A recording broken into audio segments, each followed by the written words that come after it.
Yes, good evening to all of you friends. We'll start the class at 9 p.m. So some 2 more minutes to go.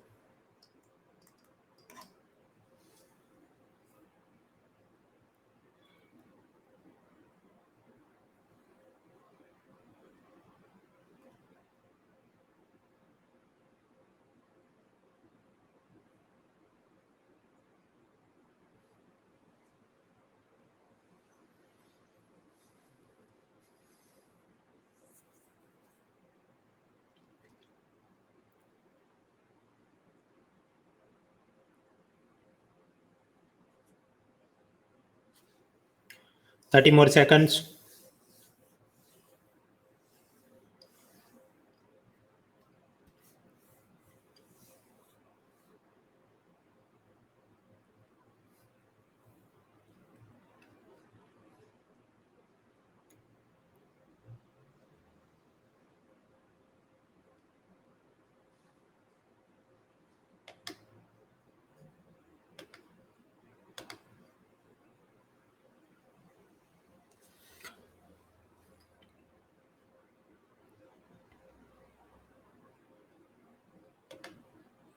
All right friends, so now it is 9 p.m. in my mobile and we'll start this class. My first question is, can you see me? Can you hear me? क्या आप मुझे देख सकते हैं, सुन सकते हैं? और आप इस वोटिंग लाइन में इसका जवाब दे सकते हैं. Harsh, Bhanu, Nitin, Ketan, Gurpreet, Ravi, Saurabh and others. The answer is yes. So will start the class. 2% लोग बोल रहे हैं नहीं देख सकते, तो आप अपने कीबोर्ड पर कंट्रोल R या कंट्रोल शिफ्ट R प्रेस करिए. क्रोम ब्राउजर यूज करो, एड ऑन डिसेबल करो, इनकॉग्निटो मोड में लॉगिन करो and hopefully it should work. हम लोग ये जो सीरीज है Win21 सीरीज, उसका ऑब्जेक्टिव क्या है? जिन्होंने प्रीवियस बैचेस में पूरा इकोनॉमी पढ़ा था और उसके बाद ये जो नए नए अपडेट आ रहे हैं उसके ये सब फ्री अपडेट्स हैं. तो यहाँ पर first pillar money, banking, finance, insurance. उसके बाद आज हम जाएंगे सेकंड पिलर जिसे मैं कहता हूँ बजट, टैक्सेशन. अब वहाँ पर डायरेक्ट इनडायरेक्ट टैक्सेस में नए क्या डेवलपमेंट, जीएसटी में क्या नए डेवलपमेंट, ये सब हम देखेंगे आज. यानी आज ट्यूसडे, मंगलवार रात चल रहा है. कल रात हम लोग वापस इसी टाइम 9 बजे मिल रहे हैं बुधवार को, और आगे की कहानियाँ देखेंगे कि black money, global minimum tax, ये सब में क्या चल रहा है. 15 फाइनेंस कमीशन, इसका रिपोर्ट नंबर 2 आ गया है, तो उसमें कौन कौन सी चीज़ें जानने लायक है, दोज वी विल सी. उसके बाद वाले जब हफ्तों में मिलेंगे तो पिलर 2C जिसे मैं कहता हूँ सब्सिडी, सैलरी, रेवेन्यू एक्सपेंडिचर और 2DDs, investment deficit, FRBM act, counter cyclic, fiscal policy वगैरह चीज़ें क्या है वो देखेंगे.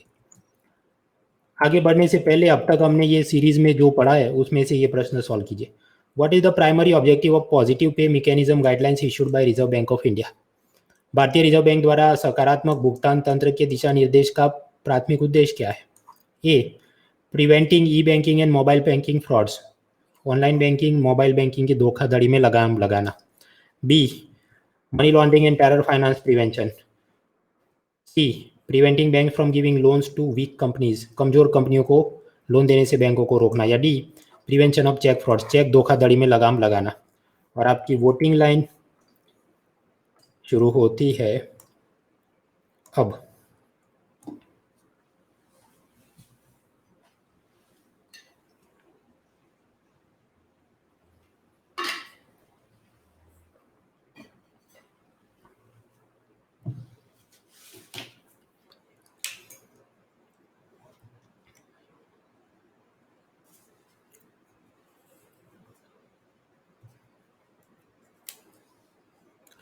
रजत, पलश, वेदांती, प्रणय, प्रिंस, शिवानी, शुभम, श्रुति, हर्ष, समरीन, भावना, उमेश, अंकित, साहिल, निखिल, विश्वजीत, डॉक्टर नरेश, जीशान, केतन, आयुष, विकास, सुबोध, राहुल, ऐश्वर्या, कनिष्का, प्रियांशी, ये सब लोग. फिर अविनाश, रजत, Palash, Himanshu, Suchit, Suman, Vishisht, Gaurav, Darshan, Mridul and others. Correct answer. करीब 58% लोगों को लगा डी जवाब होना चाहिए. Latest cheque. भाई ये पिलर 1 यानी money, banking, share market, corporate governance, insurance, pension, financial inclusion, ये सब के अंदर कहीं पर हमने ये positive pay mechanism money banking में पढ़ा था. वो क्या था, पुराने वीडियो देख लेना. उसका ऑब्जेक्टिव क्या है? Preventing cheque frauds. वह ऐसी बात कि रोमन मुझे चेक से पैसा भेजे, लेकिन उससे पहले वो उसका चेक का फोटो खींच के अपने बैंक में जमा करेगा और फिर वो मुझे रकम भेजे, मान लीजिए उसमें लिखा 5,000, तो मैं फिर उसमें छेड़खानी करके 50,000 कर दूं और फिर बैंक में भेजूँ, तो चेक रिजेक्ट हो जाएगा। क्यों? क्योंकि उसने पहले जो फोटो क्लिक किया था उसके साथ मैच करेगा कि आपने जो चेक सबमिट किया है उसमें आपने टेम्परिंग किया है। खुदा क्या था वो आगे वीडियो में देख लेना। So the answer is D. ये सब चीज़ें क्या है मित्रों, these are one liner things, तो इसको ठीक से आप रिवाइज करिए, इसमें गलती ना होनी चाहिए। ये 58% लोगों को सही हुआ, करेक्ट बात है। बाकी सब लोग आई प्रीज्यूम कि जो लोग भी बैठते हैं इस लेक्चर सीरीज में वो ऐसे हैं कि पुराना सब देख के आ रहे हैं। So please do that. क्या ये सीरीज है क्या, मतलब economy for prelims and mains, उसकी सब थियरी और कंटेम्पररी इशू वो सब तो पेड सीरीज में हम पढ़ चुके हैं पहले। अब ये फ्री सीरीज इसलिए चल रही है कि वापस से आपने पूरा कोर्स ज्वाइन करने का पैसा देने की ज़रूरत नहीं है। ऐसी बात है, आईफोन खरीदा तो बाद में फ्री ऑपरेटिंग सिस्टम अपडेट मिलते रहे। तो पिछले साल भी ऐसा किया था Win20 सीरीज, वो पिछली प्रीलिम मेंस के लिए। हालांकि वो इस साल के लिए भी इतना ही इम्पोर्टेंट है क्योंकि यूपीएससी में भी पिछले 2-3 साल की चीज़ें तो पूछी जाती। और अभी ये Win21 सीरीज चल रही है, उसमें क्या हम पढ़ रहे हैं 2020 अक्टूबर से लेके 2021 सितंबर तक, मतलब करीब करीब एक साल में जो नए नए अपडेट्स हैं वो हम देखते रहेंगे। और साथ ही साथ ये latest budget and economic survey. ये पूरी फ्री सीरीज मिलेगी कहाँ से, मेरी प्रोफाइल पे जाओ और वहाँ पर स्पेशल क्लासेस ऐसा 3rd रो में आपको मिलेगा, उसमें से आप देख सकते हैं। इसके अलावा ये अनअकैडमी प्लस ये चीज़ क्या है, it is just like Amazon prime and Netflix कि आप एक सब्सक्रिप्शन, डिज्नी हॉटस्टार, एक सब्सक्रिप्शन भरें और सारे कोर्स अनलॉक हो जाएं। तो चाहे वो ज्योग्राफी, हिस्ट्री, इकोनॉमी, पॉलिटी, सब कुछ अनलॉक सिर्फ एक फीस में। और अब तो वाजीराम के भी भूतपूर्व सब टीचर धीरे धीरे यहाँ पर आ रहे हैं। इंटरनेशनल रिलेशन पवनीत सिंह, उनके भी class full length international relationship में अब शुरू हो रही है थोड़े दिनों में। ऑप्शनल सब्जेक्ट टीचर हिमा बिंदु, पॉलिटी आतिश माथुर से लेके बहुत सारे और भी लोग हैं। So one subscription unlocks everything. इसके अलावा इनकी ऐप में सब स्टडी प्लानर डाला है, स्टडी मटेरियल डाला है, टेस्ट आप अलग अलग दे सकते हैं और उसमें भी सब अलग अलग इनाम होते हैं, prizes, and then mentorship calls और बहुत सारी और facility under the iconic package. Optional subject के लिए भी अलग अलग टीचर्स, जैसे ये Pawan Kumar sir, public administration, anthropology, Hima Bindu और बाकी सभी विषय के अलग अलग टीचर्स। आपने करना क्या है, ये सभी टीचर्स के प्रोफाइल पेज पे आप जाओ और वहाँ पर एक टैब होता है स्पेशल क्लासेस, मतलब कि फ्री क्लासेस।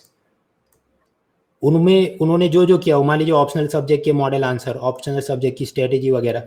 तो आप में से जो नए लोग हैं, आपको सपोज कि 2 सब्जेक्ट के बीच यू आर फीलिंग डायलेमा कि मैं पब्लिक एडमिनिस्ट्रेशन लेना चाहता हूँ कि एंथ्रोपोलॉजी, तो दोनों की ये जो फ्री क्लास है आप आराम से देखिए आपको किस में ज़्यादा दिलचस्पी आ रही है एज अ सब्जेक्ट, या कि आपको लगता है कि हाँ मैं ये कर सकता हूँ, then accordingly you can decide. तो वो सब चीज़ों का फ्री में जो मिल रहा है उसका आप फ़ायदा उठाइए। And if you like you can also join the paid programmes. उसी तरह 2021 के लिए बैचेज, 2022 और 23 के लिए बैचेज, इंग्लिश यानी बायलिंगुअल भी, संपूर्ण रूप से हिंदी में भी, in pure English also available. You can do that. इन सभी के लिए डिस्काउंट कूपन कोड यूज़ करें monal.org। अभी मेन चीज़ पे आते हैं, हमको पढ़ना है फिजल पॉलिसी। मॉनेटरी पॉलिसी क्या होता है, मौद्रिक नीति जो आरबीआई बनाती है, जिसमें ये CRR, SLR, repo rate, open market operation, priority sector lending और दूसरे ऐसे क्वांटिटेटिव एंड क्वालिटेटिव टूल्स इस्तेमाल करें, वो आरबीआई का काम है। सामने फाइनेंस मिनिस्ट्री क्या बनाती है, फिजल पॉलिसी, राजकोषीय नीति। तो टैक्सेशन, सब्सिडी, पब्लिक एक्सपेंडिचर के नाम पे स्कीम चलाओ, फिर कुछ बार पैसा कम हो जाए तो पब्लिक प्राइवेट पार्टनरशिप के नाम पर ये रेलवे पर हम प्राइवेट कंपनियों की रेलवे चलाने देंगे, या एयरपोर्ट डेवलपमेंट में अदानी का सहारा लेंगे। 2000 पब्लिक प्राइवेट पार्टनरशिप्स। डिसइन्वेस्टमेंट, सरकारी कंपनियों के शेयर्स को बेच देना और बाकी सब टूल्स। तो ये हुई फिजल पॉलिसी, राजकोषीय नीति।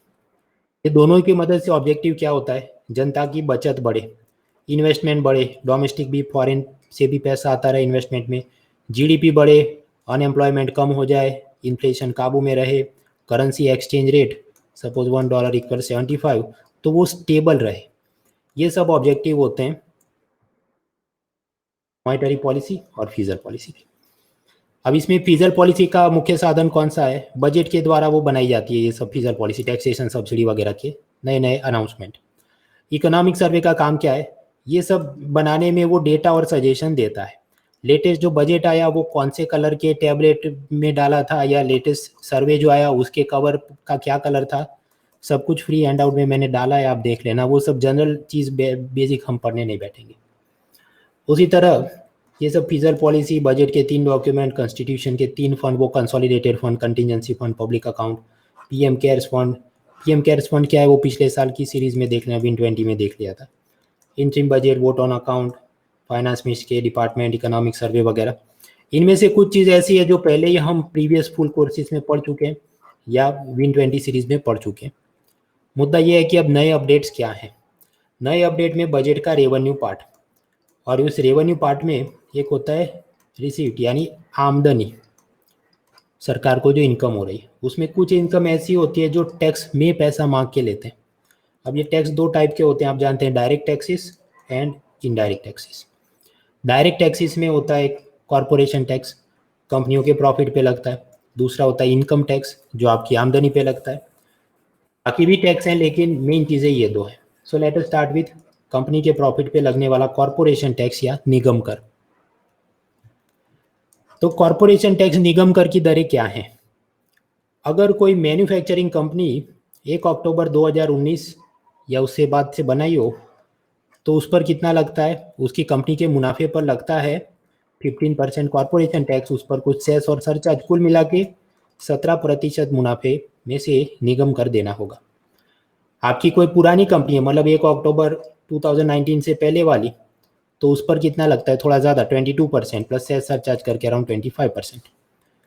तो ये तो मतलब कब तय किया था? 2019 में। उससे पहले स्लैब अलग थे, 25 से 30% वगैरह, लेकिन अब वो सब पुरानी बात है, नए स्लैब्स ये हैं। ये ऐसे स्लैब में आप पाएंगे कि टैक्स की दरें कम की हैं। पहले जो 25 to 30% था, अब कितना है? 15 to 22%। ऐसा क्यों किया था? क्योंकि उस ज़माने में 2019 में कोरोना से पहले ही अलग अलग सेक्टर में बहुत मंदी चल रही थी, स्लो डाउन। मारुति कंपनी वगैरह 3-3 हज़ार लोगों को नौकरी से निकाल देते कि कुछ बिजनेस ही नहीं है हमारा। So then government give some relief. उसके बाद आया बजट 2020, उसके बाद आया बजट 2021। तो प्रश्न ये है कि नए बजट में ये स्लैब में कोई चेंज किया है परसेंटेज में? जवाब है नहीं, no changes have been done in this slabs. हालांकि बजट 2021 में कॉरपोरेशन टैक्स यानी कंपनियों के प्रॉफिट पे लगने वाले ये निगम कर पर कुछ मतलब रियायतें दी गई, मतलब कंसेशंस दिए गए कि जैसे हाउसिंग कंस्ट्रक्शन कंपनी हो या इंफ्रास्ट्रक्चर डेट फंड हो, तो उनको एक्स ईयर्स या एक्स मंथ्स तक कोई प्रॉफिट जितना होगा उस पर टैक्स नहीं देना होगा वगैरह। अब असल में ये क्या मुद्दा है भाई? काम का है क्या? कुछ काम का नहीं। हर साल एक दो सेक्टर को कहा जाएगा मौज करो तुम लोग, कि आपको इतने महीने या इतने सालों का आपको माइनस दिया जाएगा, रिफंड दिया जाएगा, रिबेट माफ़ी मिलेगी वगैरह वगैरह। ये सब मिसेलेनियस चीज़ है, मतलब इससे कोई जोरदार एमसीक्यू बन जाता है क्या? इन माय ओपिनियन ऐसा कोई ट्रेंड दिखता नहीं। हालांकि जब आप मेंस आंसर राइटिंग कर रहे हैं तो कहीं पर लिख सकते हैं कि to boost the construction sector, housing construction कंपनियों को मदद की गई। इंफ्रास्ट्रक्चर बूस्ट करने के लिए इंफ्रास्ट्रक्चर डेट फंड, वो एक प्रकार से एनबीएफसी कंपनी जो कहीं से पैसा लाएगी और नीचे लोन में पैसा घुमाएगी इंफ्रास्ट्रक्चर प्रोजेक्ट्स में, तो उनको सब टैक्स में माफ़ी दी जाए तो अपना बिजनेस आराम से कर पाएँ और सेक्टर डेवलप हो सके। So that is corporation tax, कंपनियों के प्रॉफिट पे लगने वाला। फिर आता है इनकम टैक्स, व्यक्तियों की आमदनी पे लगने वाला। तो इनकम टैक्स स्लैब में कोई चेंज किया है क्या? अगर कोई यंग पर्सन है, मतलब बिलो द एज ऑफ 60, तो कितना स्लैब होते हैं? 5, 20, 30%। फिर सीनियर सिटीजन में थोड़े अलग होते हैं, वेरी सीनियर सिटीजन में उससे थोड़े अलग होते हैं। ये सब मैं पढ़ने नहीं बैठूंगा स्लाइड में, ये आराम से देख लेना। कुल मिलाकर आपकी आमदनी पर डिपेंड करता है कि टैक्सेबल इनकम कितनी है। 5 लाख से ज़्यादा अप टू 10 लाख रुपीज़ है तो वो टैक्सेबल इनकम पर कितना टैक्स लगेगा? आप 20% के स्लैब में आएंगे। उसके ऊपर कुछ और हेल्थ और एजुकेशन सेस भी लग सकता है। आपके पास बहुत ज़्यादा टैक्सेबल इनकम है तो इस टाइप के सेस तो लगते हैं, और उसके ऊपर उसके अलावा अलग से सरचार्ज भी लगता है वगैरह। ये अगर हम इसे कहें कि नॉर्मल इनकम टैक्स स्लैब, तो 2019 बजट में ये मॉडिफाई किए थे। उसके बाद 2021 में कुछ हुआ है नहीं। अलग से 2020 में नए किस्म के ऑप्शनल स्लैब्स दिए गए थे। मैंने आपको आगे जो बताए 5, 20, 30 वाले, 5, 20, 30, उसकी जगह ये कुछ थोड़े अलग थे, 5, 10, 15, 20, 25, 30, और अंदर जो रकम होती है टैक्सेबल इनकम वो थोड़ी अलग थी, अप टू 2.5 लाख रुपीज़, फिर 5 लाख रुपीज़, फिर 5 लाख से ज़्यादा अप टू 7.5 लाख रुपीज़ वगैरह। ये ऑप्शनल स्लैब्स क्या थे, वो पूरी चीज़, उससे क्या फ़ायदा होता है, वो मैंने Win20 सीरीज़ में पढ़ा था, वो पुराने साल के वीडियो देख लेना। तो मतलब एक थी नॉर्मल सिस्टम 5, 20, 30 वाली, और एक थी ऑप्शनल वैकल्पिक सिस्टम कि अगर आपको वो सिस्टम नहीं, ये सिस्टम यूज़ करनी है जहाँ पर आप डिडक्शन एग्जेम्पशन क्लेम नहीं करेंगे, लेकिन स्लैब आपको थोड़े कम दिखेंगे साइज़ के हिसाब से, कि इधर मान लीजिए 5 के बाद सीधा 20 आ गया, इधर 5 के बाद क्या था 10, 15 वगैरह। सो वो डिपेंड करता है, पिछले साल की सीरीज़ में देखना, आराम से पढ़ाया था वो। तो इनमें कुछ चेंज है क्या 2021 के बजट में? जवाब है कोई चेंज नहीं किया गया है। So the previous system of normal slab मतलब ये वाले, एंड ऑप्शनल स्लैब मतलब ये वाले, वो जारी रखा गया, उसमें कुछ नया नहीं। कुछ इधर उधर मिसेलेनियस टेक्निकल अपडेट्स हैं, वो हैंडआउट में देख लेना। हालांकि ये जो नया बजट आया उसमें सीनियर सिटीजन जिनकी उम्र 75 ईयर या उससे ज़्यादा है, और आप जानते हैं आजकल ये जो इनकम टैक्स रिटर्न फॉर्म भरने होते हैं वो सब काम ऑनलाइन करना होता है, और ऑनलाइन भी आजकल एक नई वेबसाइट बना है, सर्वर क्रैश होते रहता है। It is tedious even for a young person. तो बूढ़ा आदमी क्या करेगा, ये सब ऑनलाइन फॉर्म में कैसे भरूं? तो सरकार ने कहा आपको कोई फॉर्म भरने की ज़रूरत नहीं है, प्रोवाइडेड, शर्त है कि आप सीनियर सिटीजन हो। उसमें भी सीनियर सिटीजन में भी कौन से वाले, 75 ईयर से उससे ज़्यादा वाले, एंड साथ ही साथ आपको जो इनकम होती है वो सिर्फ दो स्रोत से आती है, एक तो पेंशन और दूसरा इंटरेस्ट इनकम, ब्याज में से आमदनी आती है। वो कैसे? सपोज फिक्स डिपॉजिट में पैसा डाला हो, ये LIC वगैरह की कुछ योजनाएं हैं, वय वंदना योजना वगैरह, उसमें से ब्याज मिल रहा हो, पब्लिक प्रोविडेंट फंड में पैसा डाला हो, स्मॉल सेविंग स्कीम में पैसा डाला हो, तो सिर्फ ये दो स्रोत से ही आपको आमदनी आ रही है। शेयर बाजार खेलता हूँ और मुझे मैंने घर किराए पे दिया है, उसका पैसा आता है, इन दैट केस ये बेनिफिट आपको नहीं मिलेगा। शर्त है सिर्फ पेंशन और इंटरेस्ट इनकम आपको आती। इन दैट केस आपको क्या करना है, आपको कोई इनकम टैक्स रिटर्न फॉर्म भरने की जरूरत नहीं कि मेरे ये इनकम और ये वगैरह XYZ। You don't have to fill the form. Form नहीं भरना है, टैक्स तो भरना है, फॉर्म नहीं भरना है। टैक्स आप भरेंगे, लेकिन वो कैसे? जो बैंक आपको पैसा दे रही है, सपोज पेंशन, तो वो भी आजकल सारे नियम ऐसे सख्त हो गए कि कैश में कोई पेंशन मिलता नहीं, वो सब बैंक में आता है। इंटरेस्ट इनकम, सपोज आपने फिक्स डिपॉजिट में पैसा डाला, या सपोज आपने LIC में भी पैसा डाला है, तो LIC वाला भी इंटरेस्ट की रकम, तो सपोज LIC की मान लीजिए वय वंदना योजना, तो उसकी ब्याज की रकम भी वो निकाल के आपको मिलती होगी किसी बैंक अकाउंट में। तो वो जो पेइंग बैंक है वो टैक्स का पैसा काट लेगी। मान लीजिए ये बुजुर्ग को भी स्लैब के हिसाब से 5% टैक्स भरना हो, तो वो बैंक वाले अपने आप काट लेंगे, और बाकी की रकम सपोज 95 इसको दे देंगे, बैंक ही पैसा काट कर देगी। आपने फॉर्म भरना नहीं है इनकम टैक्स का। तो इस हिसाब से चार्टर्ड अकाउंटेंट के धक्के खाऊं, या सर्वर काम नहीं कर रहा है, या ऑनलाइन फॉर्म में कौन सा बटन क्लिक करना है, you are saved from that. So compliance burden on senior citizen is reduced. कर अनुपालन के बोझ में कमी। तो कॉर्पोरेशन टैक्स देख लिया, इनकम टैक्स देख लिया। सिक्योरिटी ट्रांजैक्शन टैक्स वो शेयर बॉन्ड की खरीद बिक्री पे लगता है, लेकिन कुछ खास जानने लायक नहीं। फिर ये गूगल टैक्स, वो क्या? गूगल आप जानते हैं, उसमें भी एडसेंस करके सब ऑनलाइन एडवर्टाइजमेंट की चीज़ है। फेसबुक पे भी ऐसा सब ऑनलाइन ऐड चलता है। इसके अलावा नेटफ्लिक्स और दूसरे जो वेबसाइट जो आपको ऑनलाइन सर्विसेज सेल कर रहे हैं, उनके ऊपर कुछ टैक्स लगाया जाता है, that is Google tax. Minimum alternate tax, ऐसी कंपनियां जो कहती है कि हमारा प्रॉफिट 0% है, हालांकि वो अपनी अकाउंट बुक में कुछ ऐसे मैनिपुलेशन कर रहे हो, तो वो सब मिनिमम ऑल्टरनेट टैक्स में आ जाएंगे। डिविडेंड डिस्ट्रीब्यूशन टैक्स, वो पहले लगता था, अब हटा दिया है। शेयर बायबैक टैक्स, कंपनियां जब शेयर होल्डर से ही अपने शेयर वापस खरीदे उस पर लगने वाला टैक्स। कैपिटल गेन्स टैक्स, आप अपनी कोई प्रॉपर्टी जैसे share, bond, gold, residential and commercial buildings, painting, Mona Lisa वगैरह की हो, आप जब बेचेंगे प्रॉफिट पे, और आपको जो मुनाफा होता है उस मुनाफे पे लगने वाला capital gains tax. Income tax हमने जाना। ये security transaction tax, commodity transaction tax, ये सब शेयर बॉन्ड की बिक्री पे लगने वाले टैक्स। टॉबिन टैक्स, वो एक हाइपोथेटिकल कंसेप्ट है कि जब एक करेंसी, मान लीजिए डॉलर को रुपी करेंसी में तब्दील किया जाए, तो आपस में कुछ टैक्स लगाना चाहिए, ताकि बार बार लोग बेफिजूल में एक करेंसी दूसरी करेंसी में कन्वर्ट नहीं करे, जिससे कि करेंसी एक्सचेंज रेट में वॉलेटिलिटी यानी अस्थिरता आती है कि $1 पहले 75 हो, फिर 70 हो जाए, फिर 80 हो जाए, वो सब रोकने के लिए। TDS TCS ये क्या है?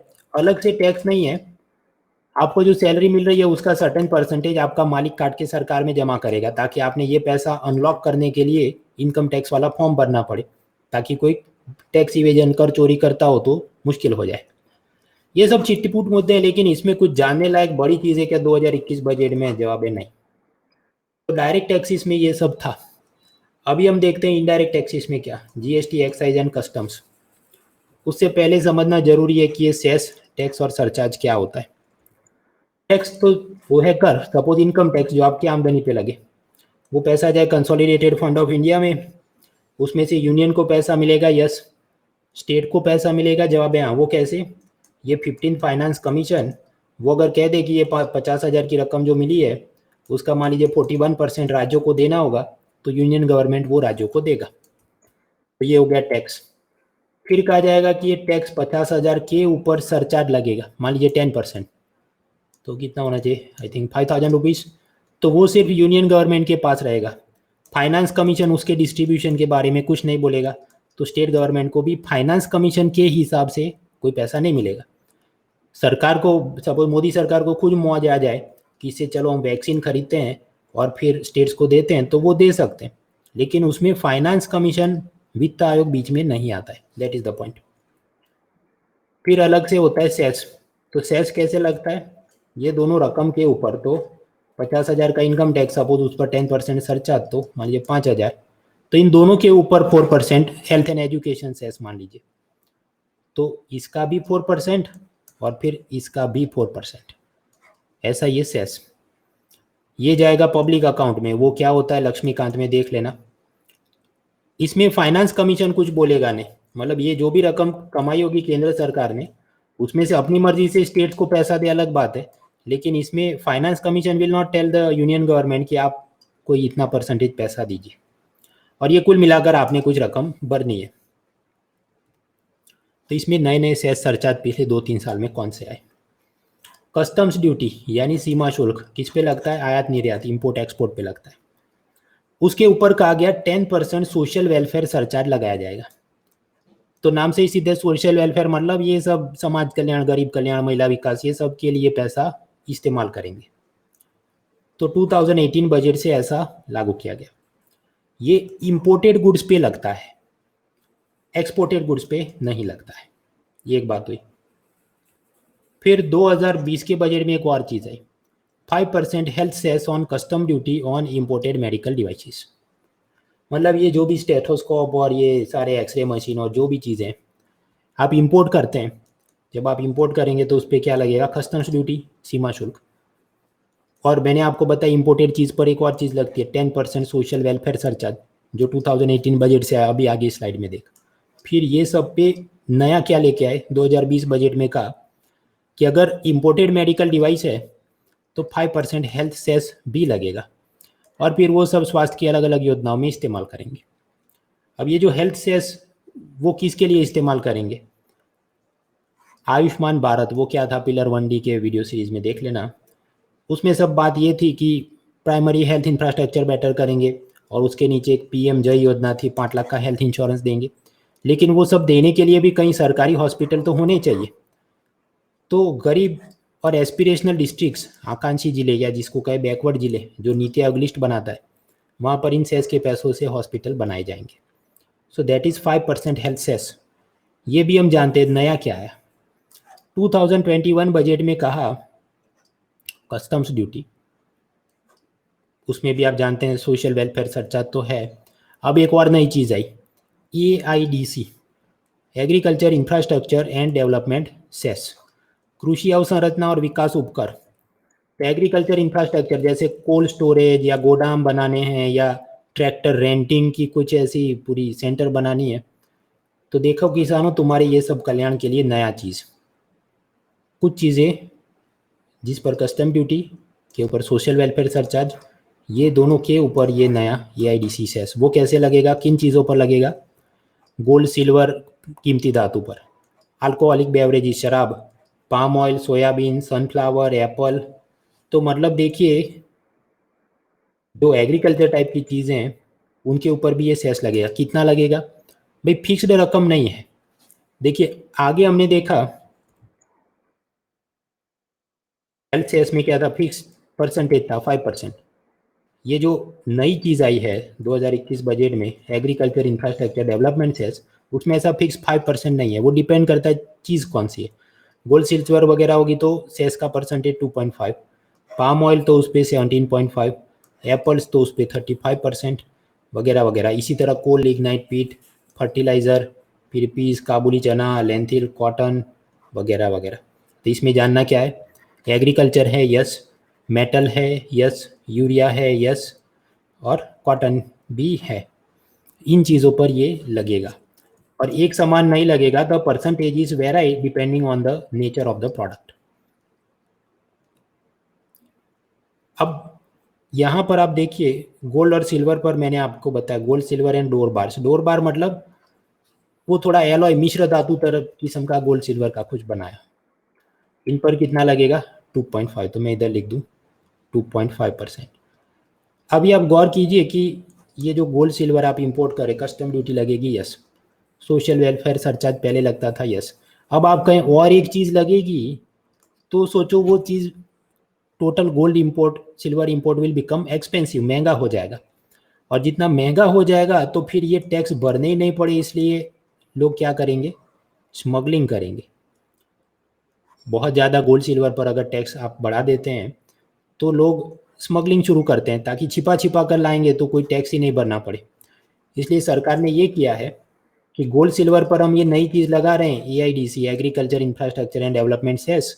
तो जो पुरानी चीज़ लगाते थे सोशल वेलफेयर सरचार्ज, उसको गोल्ड सिल्वर पर नहीं लगाएंगे, क्योंकि किसान वाला ऊपर लगाया तो समाज कल्याण वाला अधिभार सरचार्ज हटा देंगे, वरना बहुत ज़्यादा टैक्स तो तस्करी दाऊद इब्राहिम टाइप की शुरू हो जाती।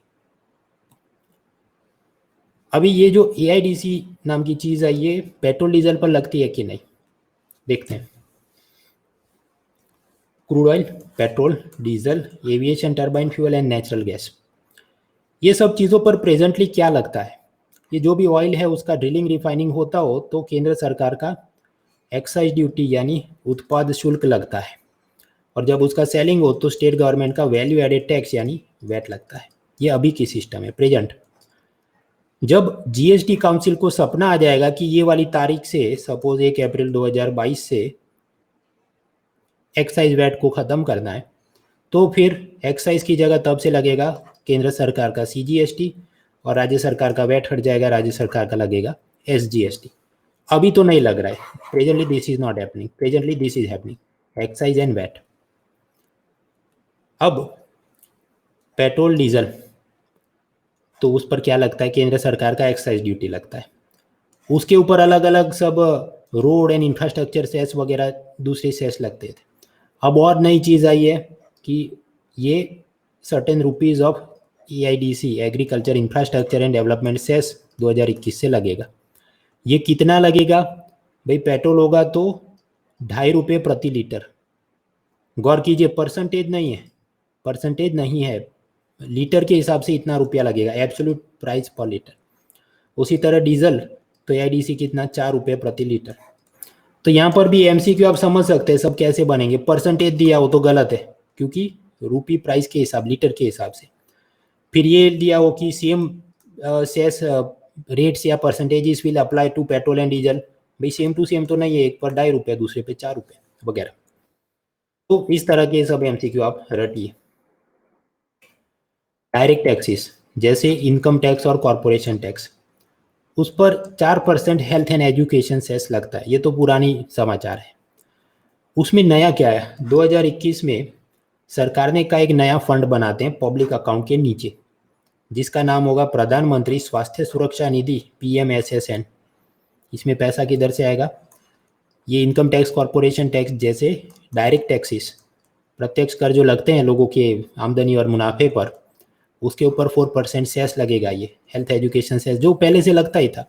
अब का ये सारी रकम इस तिजोरी में जाएगी प्रधानमंत्री स्वास्थ्य सुरक्षा निधि, और फिर उसमें से इस्तेमाल कैसे करेंगे, ये आयुष्मान भारत, स्वास्थ्य सुरक्षा योजना, हेल्थ मिशन, कोरोना जैसी हेल्थ इमरजेंसी, सबके लिए इस्तेमाल करेंगे। ये सारी योजनाएं क्या है हम लोग पढ़ने वाले हैं, जवाब आए यस। पिलर 6 के अंदर ये पढ़ेंगे। और हैंडआउट में अभी मैंने ये प्रधानमंत्री स्वास्थ्य सुरक्षा निधि नहीं दिया है, वो पिलर 6 के अंदर हम लोग ये सारी चीज़ें एक साथ पढ़ेंगे ताकि वहाँ पर कनेक्ट कर सकें। So yes, that will be there. अभी इतना सब हो रहा है तो नॉन आईएएस एग्जाम में एमसीक्यू का एक फेवरेट टॉपिक ये होता है, कौन से टैक्स में मैक्सिमम इनकम होगी। तो 1 अप्रैल 2020 से लेके 31 मार्च 2021 के लिए पिछले साल बजट ने प्रोजेक्शन यानी अनुमान लगाया था 1 फरवरी 2020 के रोज कि जीएसटी में मैक्सिमम इनकम होगी इतने lakh crore, corporation tax, income tax, excise, customs, STT, ये इस सीक्वेंस में मतलब ज़्यादा से कम सीरीज में जा रहा है, डिक्रीजिंग ऑर्डर में। ऐसा इन्होंने सोचा था। असल में ऐसा हुआ होगा क्या भाई, वो तो पूरा साल देख के वापस डेटा निकालो। सो ओरिजिनली एस्टीमेट मान लीजिए जीएसटी में उन्होंने किया हो, ये जो ब्लू कलर की लाइन है बजट एक्सपेक्टेशन, उम्मीद थी उनको, उम्मीद क्या थी कि 1 अप्रैल 2020 से 31 मार्च 2021 तक हमें ये करीब 6.9 लाख करोड़ रुपीस मिलने चाहिए। फिर अभी पूरा फाइनेंशियल ईयर ख़त्म हो, फिर हम रियलिटी चेक करें, मतलब ये जो ऑरेंज येलो कलर की लाइन है, रियलिटी क्या है, करीब 5 लाख करोड़ के आसपास। ऐसा क्यों? क्योंकि कोरोना है तो सेल्स में कमी आई होगी तो जीएसटी इनकम कम होगी। तो उसी तरह आप पाएंगे कॉरपोरेशन टैक्स में कमी होगी क्या? आपको लॉजिक लगा ये भाई, कंपनियों के गाड़ियां ही कम बिकेंगी तो मारुति को प्रॉफिट किधर से होगा कि वो ज़्यादा टैक्स भरेगी तो कमी आएगी। इनकम टैक्स, अगेन लोगों की जॉब्स चली जाएगी, कम इनकम टैक्स भरेंगे, कमी आएगी। कस्टम्स ड्यूटी, क्योंकि लॉकडाउन था, सब लॉजिस्टिक इश्यूज थे तो स्वाभाविक है इम्पोर्ट एक्सपोर्ट भी कम होगा तो ये टैक्स में भी कमी आएगी। द ओनली आउटलायर या अपवाद किस्सा क्या है? Excise duty. गौर कीजिए, सोचा क्या था 2.6 लाख करोड़ रुपीस मिलने चाहिए, उम्मीद से ज़्यादा मिल गया, कितना? 3.6 लाख करोड़ रुपीस। अब आपको प्रश्न हो कि लॉकडाउन था तो लोग तो कम गाड़ियां चला रहे थे तो उस हिसाब से फ्यूल भी कम ही इस्तेमाल किया होगा, तो फिर ये टैक्स में कलेक्शन ज़्यादा कैसे है? क्योंकि सरकार धीरे धीरे इसके दरें बढ़ाती रही एंड एज अ रिजल्ट आप पाए ये पेट्रोल डीजल सब 100 रुपये और महंगा होते रहे वगैरह। आपको प्रश्न ये भी हो कि ऐसा क्यों है या ये नहीं होना चाहिए, तो भाई बाकी सब टैक्स में कम पैसा आया है और फिर भी आप चाहते हैं कि गरीब लोगों के सब योजना चलती रहे तो सरकार ने कहीं से तो पैसा लाना होगा। So government keeps increasing the taxes on petrol diesel. ये सब हैंडआउट में दिया है, आराम से पढ़ लेना। ये विन 21 सीरीज की फ्री हैंडआउट सब अपडेट पैक, उसमें पेज 62 पर ये सारी चीज़ मैंने दी है, कौन से टैक्स में ज़्यादा कम पैसा आया और उस हिसाब से कुल मिलाकर पिछले साल हमने सोचा था कि ये सब जितने डायरेक्ट इनडायरेक्ट टैक्स है हमें करीब 24 लाख करोड़ रुपए उम्मीद थी। वी वेर होपिंग और expecting that this much will come. In reality कितना है? अराउंड 19 लाख करोड़ रुपीज़ वापस में अपने पास इतना आया वास्तव में। तो घाटा कितना हुआ? Around 5 lakh crore rupees. तो इसे क्या कहा जाता है? राजस्व घाटा, माफ कीजिए राजस्व घाटा नहीं, इसे कहा जाता है रेवेन्यू शॉर्टफॉल, राजस्व में कमी, राजस्व में कमी, उम्मीद से पैसा जब कम आता है दैट इज राजस्व में कमी। So that was last year. अभी लेटेस्ट ईयर 2021 में सीन क्या है? सबसे ज़्यादा, मतलब हम बात किसकी कर रहे हैं अब, 1 अप्रैल 2021 से 31 मार्च 2022 की। सबसे ज़्यादा हमको लगता है जीएसटी से पैसा आएगा, दूसरे नंबर पर इनकम टैक्स, तीसरा कॉरपोरेशन, फिर एक्साइज, फिर कस्टम। और इस तरह बाकी के सालों में क्या सीन था वो भी सब हैंडआउट पेज 61 पे दिया है in this free win 21 handout. ये खास तो नॉन आईएएस एग्जाम में ऐसे प्रश्न फेवरेट हैं, staff selection, CDSC, APF, which tax will get the highest thing या which tax among this will get the lowest collection वगैरह, तो तैयार करके जाइए। तो ये हमने देखा डायरेक्ट टैक्सेस के अंदर जाने लायक नए अपडेट्स क्या। अभी चलते हैं इनडायरेक्ट टैक्सेस, और इनडायरेक्ट टैक्सेस में जीएसटी में जाने लायक में क्या, एक तो वैक्सीन पे जीएसटी जीरो क्यों नहीं कर रहे हैं, फिर जीएसटी कॉम्पेंसेशन टू स्टेट्स और वहाँ पर बैक टू बैक लोन का मुद्दा चल रहा है वो क्या, आईटीसी पर 1% कैश पेमेंट और ये सब मुद्दे क्या है, ये भी पढ़ेंगे but after a break for 5 minutes. So let us take a break for 5 minutes.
1 more minute.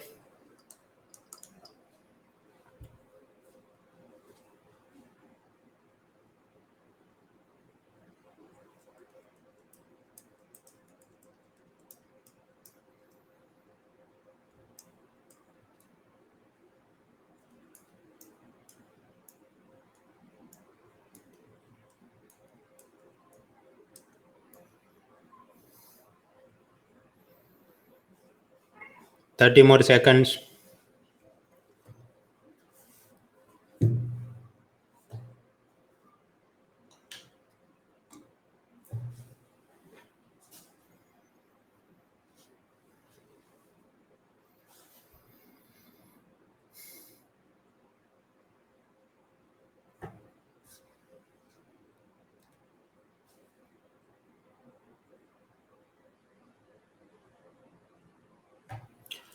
Alright, आगे बढ़ने से पहले ये एक सिंपल एमसीक्यू ट्राई कीजिए. Find correct pairs of constitutional amendments and objective. संवैधानिक संशोधन की सही जोड़ियां ढूंढिए.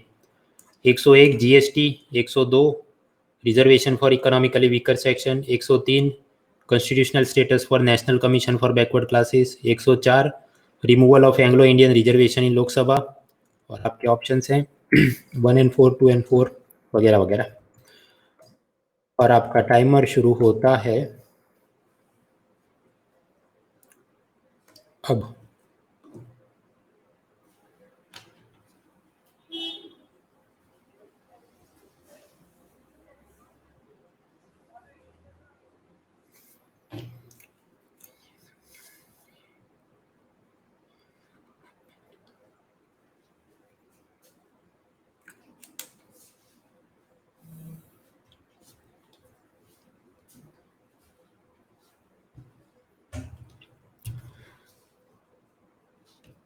मुकेश, सुशील, सुमन, केतन, फैनिल, धीरज, मरियम, चेतन, तेजेश्वर, अंकित, रविंद्र, तनिषा, ऐश्वर्या, साहिल, निखिल, कौशल, ये सब लोग. फिर हिमांशु, दर्शन, सुचित, सुशील, सुमन, चीना, सोनी, प्रज्ञान, सृष्टि, रजय, क्षितिज एंड अदर्स. Correct answers. क्या है भाई जवाब इसका? 101st is GST. ये तो याद ही रखना है. Even if you are doing mains answer writing, introduction में जब भी जीएसटी की बात हो कहीं ना कहीं ओरिजिन में आपने जिक्र करना है. 104 is for removal Anglo Indian, ये भी सही. बाकी में थोड़ा उलट पुलट हो गया. ईडब्ल्यूएस वो 103 नंबर है और ये constitutional status to backward classes national commission वो 102 है. So the answer is 1 and 4 correct. खैर ये सब लक्ष्मीकांत और उसके बाद नए अपडेट्स आए हो तो ये वाला वो तो बहुत सारे करंट अफेयर्स पीडीएफ वगैरह में मिलेगा. अराउंड 51% स्टूडेंट्स टिक डिट करेक्टली. बाकी सब जिनका गलत टिक हुआ उन्होंने निराश होने की ज़रूरत नहीं. ये यहाँ पर इसलिए कर रहे हैं हम ताकि आपको पता चले, रियलिटी चेक रहे कि बाकी सब लोग मुझसे इतना आगे चल रहे हैं तो मुझे भी और मेहनत करनी है. जब आप घर पे बैठ के तैयारी करते हैं you don't have a benchmark कि सामने मुझसे आगे कोई है कि नहीं, या मैं ही पूरी दुनिया का राजा हूँ, या फिर कि 1 घंटे पढ़ाई करें और फिर अपना मूड आए नहीं आए और हम आराम से नेटफ्लिक्स देखो, डिज्नी हॉटस्टार देखो. That should not happen. तो ये आप कीजिए तैयारी. और ये सब ऐसे क्विज, अब जब क्विज का ही नाम लिया है तो ये अन अकेडमी में हर रविवार सुबह 11 बजे एक क्विज होती है, जिन्हें वो कहते हैं अन अकेडमी यूपीएससी कॉम्बैट, मैं कहता हूँ पबजी कॉम्बैट। कुल मिलाकर उसमें होता ही है, रैंक 1 से 3 आए तो 1 साल का पेड सब्सक्रिप्शन, बाकी सब रैंक आए तो आपको स्कॉलरशिप मतलब डिस्काउंट में आपकी बहुत फीस कम हो जाए वगैरह। सो यू कैन डू दैट। अब ये जो क्विज होती है उसमें ध्यान ये रखना है कि वो सिर्फ मोबाइल ऐप से दे सकते हैं, और उसमें हिंदी और इंग्लिश दोनों में ही क्वेश्चन होते हैं, लेकिन there is some button. Suppose ये अपना मोबाइल स्क्रीन है, आई थिंक यहाँ पर एक आध बटन है जिसको आप क्लिक करेंगे तो फिर आप इंग्लिश से Hindi MCQ you can get, तो वो आप यूज़ करें। इसके अलावा अन अकेडमी उसने अपने खुद के ये जो प्लस सब्सक्रिप्शन है उसमें भी सब टेस्ट सीरीज वगैरह का आयोजन किया है कि 50 प्रीलिम टेस्ट होंगे, 30 मेंस के टेस्ट होंगे। कुल मिलाकर ये सारी 30,000 रुपये की वो मॉनेटरी वैल्यू उसको गिनते हुए वो सब आपको फ्री में मिल जाएगा if you are taking 1 year subscription. Optional subject के बारे में मैंने आपको बताया, ऑप्शनल सब्जेक्ट में भी सब discount offers are going on. Mentorship programme या आइकॉनिक, ये ऐसा होता है कि पुराने यूपीएससी टॉपर्स या ऐसे लोग जिन्होंने पहले प्रीलिम्स या मेंस पास किया है उनको आपके कोच या मेंटर के रूप में असाइन किया जाए, और फिर आप उनसे जो भी आपको प्रश्न पूछने हैं या कुछ मेंस आंसर राइटिंग या in person doubt solving, zoom call वगैरह, they can help you in that. फिर इन्होंने अपनी पूरी बुक सीरीज भी निकाली है विच यू कैन गेट। फिर कुछ और भी options, personal guidance, study planner, और बैच मैंने आपको बताया 2020, 21, 23 के लिए आ रहे हैं, और discount coupon code is there mrunal.org, so you can do this. अभी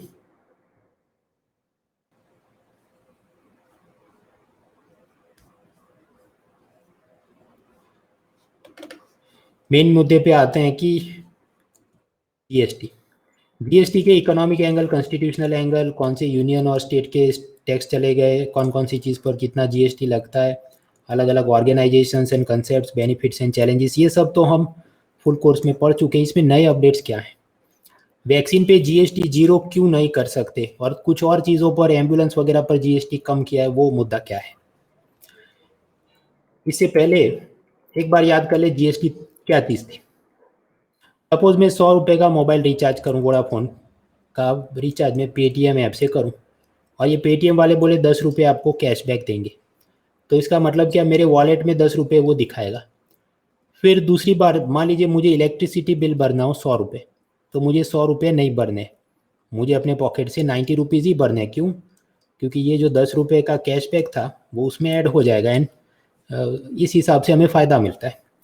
उसी तरह जीएसटी में जो व्यापारी होते हैं उनको इनपुट टैक्स क्रेडिट यानी आईटीसी मिलता है, तो उन्हें भी ऐसा कुछ फ़ायदा दिखता है। वो कैसे समझते हैं, मान लीजिए रोमन सैनी वो तय करे मुझे अन अकेडमी कंपनी शुरू करनी है, तो उसका सर्वर, कंप्यूटर, वेबकैम, माइक वगैरह वो विप्रो अजीम प्रेम जी से खरीदे, जिसके लिए वो 15 लाख रुपए, और मान लीजिए ये सब इलेक्ट्रॉनिक गुड्स पर 18% जीएसटी चलता, यानी कि उसके दो हिस्से होते हैं, सीजीएसटी 9% और एसजीएसटी भी 9%, कुल मिलाकर 18%। तो 15 लाख का 18 कितना, 2.70 लाख रुपीज़, वो जाकर अजीम प्रेम जी को इतनी रकम डिपॉजिट करेंगे, और फिर ये सब चीज़ें उसे वो अपनी कंपनी शुरू करे। अब ये जो 2.70 लाख रुपीज़ जो अजीम प्रेम जी को मिले हैं वो सरकार में जमा करेंगे। ऐसा क्यों? क्योंकि ये इनडायरेक्ट टैक्स है, तो रोमन ने पे उधर करना है, रोमन ने जाके इधर पे नहीं करना है। As long as he is the buyer, ये अभी क्या है, बायर है, तो बायर ने सरकार में जमा नहीं करना है। ये एक स्टेप हुआ। अब सपोज इसने तय किया हो कि मुझे हर बैच में 15 लाख रुपए का प्रॉफिट होना चाहिए, तो इन्वेस्टमेंट कितना है, 15 लाख रुपए का सर्वर, वेबकैम वगैरह, वो इनपुट कॉस्ट, और उसके ऊपर 15 लाख प्रॉफिट, तो मतलब फीस कितनी होनी चाहिए, 30 लाख रुपए। और मान लीजिए सरकार ये कहे कि उस पर भी 18% जीएसटी लगे, तो 30 लाख का 18% क्या होगा, 5.40 लाख रुपीज़। तो कुल मिलाकर बच्चों से कितने वसूले जाएँ, 35.40 लाख रुपीज़। इसे हम कहें सीन 1 या सीन ए। अब यहाँ पर बायर कौन है, यहाँ पर बायर स्टूडेंट्स हैं, तो ये 5 लाख रुपए उन्होंने जमा किए, तो स्टूडेंट्स ने सरकार में जमा नहीं किए, स्टूडेंट्स ने ये अन अकेडमी को दिया, और अन अकेडमी वो पैसा सरकार में टैक्स का पैसा जमा करेगी। However there is a caveat, मैंने आपको बताया कि इनपुट टैक्स क्रेडिट सिस्टम है, ये क्या, उसमें होता ये है कि रोमन ने आगे कितना पे कर दिया, 2.70 लाख रुपीज़, ये सब सर्वर तामझाम वगैरह खरीदने में। तो फिर जब स्टूडेंट से टैक्स का पैसा लिया गया कोचिंग फीस के ऊपर, कितना, 5,40,000 रुपीज़, वो सारे का सारा सरकार में जमा नहीं करना है।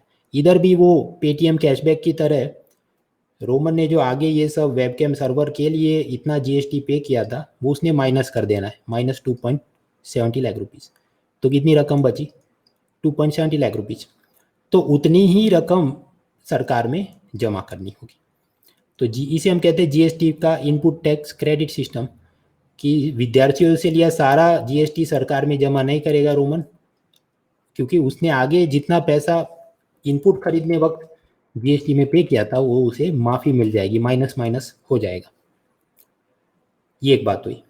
अभी कुछ लोगों को ये प्रश्न हो कि वैक्सीन पे जीएसटी जीरो कर दो ना, तो उसे समझने के लिए हम एक और प्रश्न करते हैं, कोचिंग पे जीएसटी जीरो कर दो ना, इसका अंजाम क्या होगा। मान लीजिए कोचिंग पर और वैक्सीन पर जीएसटी जीरो कर दिया जाए, तो प्रथम दृष्टया प्रीमा फेसी हमको लगे अच्छा है ना, सस्ता हो जाएगा, लेकिन वो ऐसा नहीं होगा। समझते हैं, हमने आगे एग्जाम्पल में देखा कि 15 लाख रुपीज़ रोमन का इन्वेस्टमेंट और उसकी इच्छा कि उस पर मुझे 15 लाख रुपीज़ प्रॉफिट मिले, तो वो फीस कितनी मांग रहा था, 30 लाख रुपए प्लस 18% जीएसटी। उस वक्त उसने ये 2.70 लाख रुपीज़ गिने ही नहीं थे। वो क्यों नहीं गिने थे, क्योंकि उसको पता था कि वो तो मुझे इनपुट टैक्स क्रेडिट के रूप में माफ़ी मिल जाएगी, तो वो उसको ये टैक्स की रकम जो आगे बढ़ी थी उसको तो वो गिन ही नहीं रहा था। लेकिन अगर आप ऐसा कहें कि जीएसटी जीरो होगा ऑन स्टूडेंट्स ऑनलाइन कोचिंग पे, suppose what ever is the fees, उस पर जीएसटी जीरो लगेगा, तो क्या होगा, 30 लाख के ऊपर 0% जीएसटी। अब कॉस्ट प्राइस रोमन के पॉइंट ऑफ व्यू से सोचो, 15 लाख का तो वो सर्वर कंप्यूटर वेबकैम खरीद के आया पहली बात, और उसने ये 2.70 लाख रुपीज़ जीएसटी भरा है, लेकिन अब तो क्योंकि नीचे से उसे मिलेगा नहीं तो ऊपर इनपुट टैक्स क्रेडिट काम करेगा नहीं, तो वो सारा अब उसको अपना बोझ गिन लेगा। तो 2.70 लाख रुपीज़ जीएसटी, और फिर उसने सोचा मुझे प्रॉफिट मिले 15 लाख रुपए, तो ये सब जोड़ के उसने फाइनल प्रोडक्ट बेचना है। तो सेलिंग प्राइस क्या होगा, कॉस्ट प्राइस प्लस प्रॉफिट।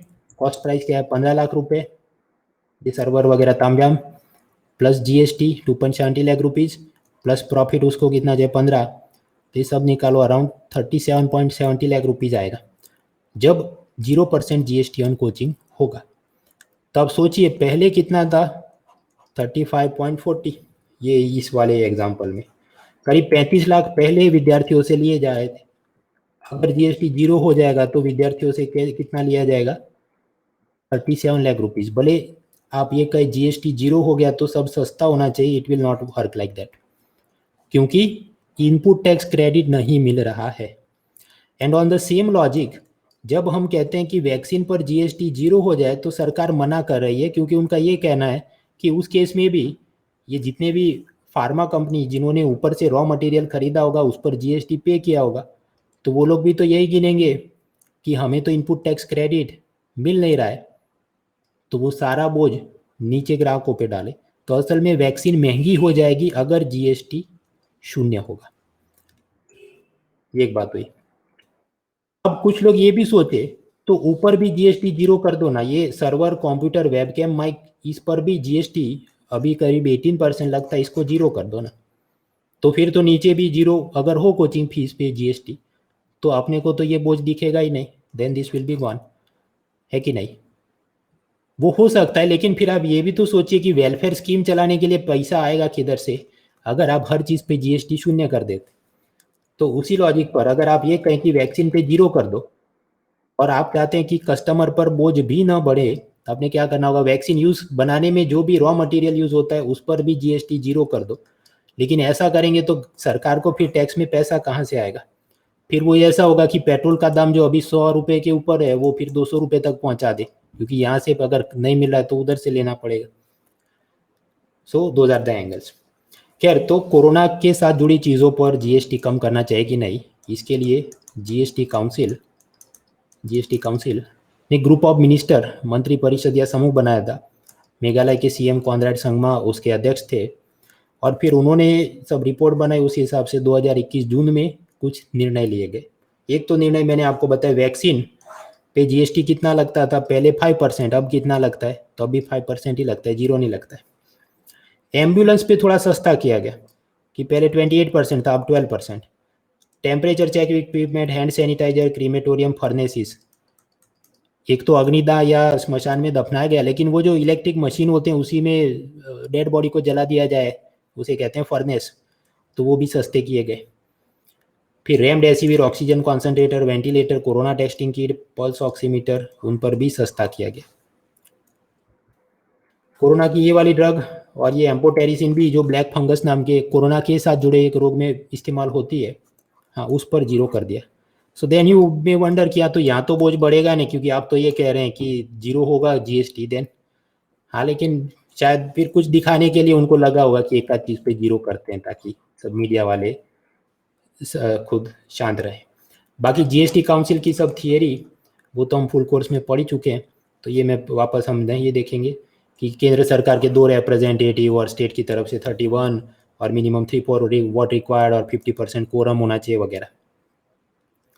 इसके अलावा ये जीएसटी में भी अलग अलग वर्षों में क्या मंथली एवरेज रहा, वो पिछले साल भी क्या एवरेज रहा, वो एमसीक्यू में कुछ बार ऐसे सब असेंडिंग डिसेंडिंग ऑर्डर तो हमें पता होने चाहिए। तो मतलब ये हम लोग करीब ये free hand out win 21 series उसमें पेज 66 तक पहुंचे।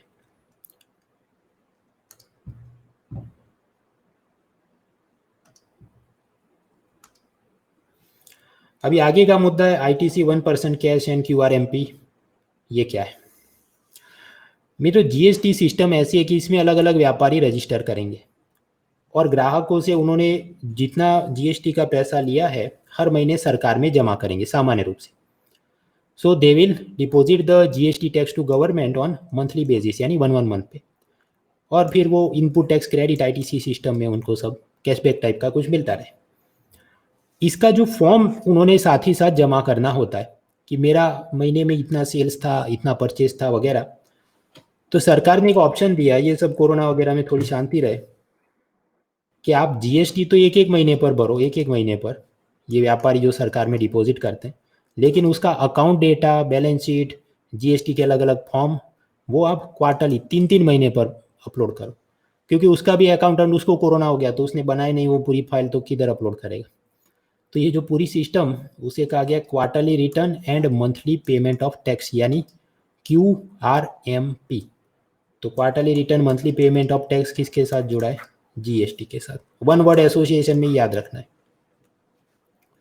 इसे फायदा क्या? सब कंप्लायंस बर्डन कम होगा, और ये किसको लागू होता है? तो छोटे व्यापारियों को लागू होता है, और ये कंपलसरी नहीं है, ऑप्शनल है। कोई अगर है कि मैं हर महीने अपलोड करूंगा डेटा तो करे, मना ही नहीं।